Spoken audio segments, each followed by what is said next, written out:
Здесь будет центральный вход в мадресе, здесь будет гардероб, здесь будет сидеть дежурный, кто будет всех учеников встречать. Пока здесь голые стены, нет крыши, электричества и воды. Строительство мадресе при мечети Гайля начали 7 месяцев назад, в канун Нового года.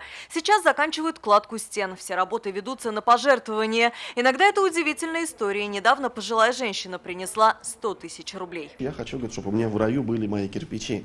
И когда мы привезли потом эти кирпичи на ее деньги, смотрю, она пришла, чуть ли не целует, обнимает эти кирпичи, которые будут в раю. И поэтому спасибо всем, вне зависимости от национальности, вероисповеданий, все стараются чем-то помочь. Строить мадресе с 2 зданиями пришлось, чтобы не закрыть фасад самой мечети. Теперь здесь будет женские и мужские залы.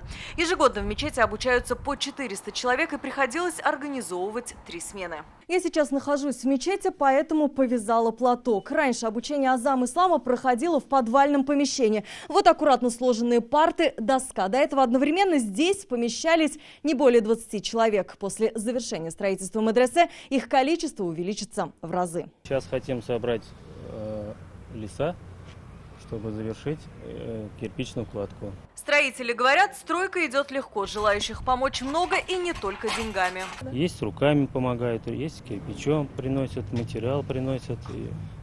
И много таких. И краном помогают.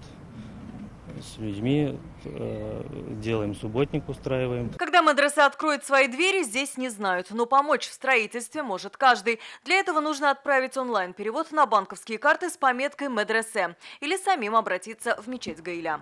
Алия Хайрудинова, Данил Филатов, ТНВ, Казань.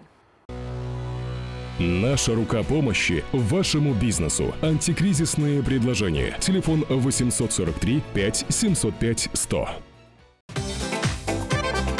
Көтелмәгән кунак көттөреп кенә интернет челтәрләренә дә килеп җитте.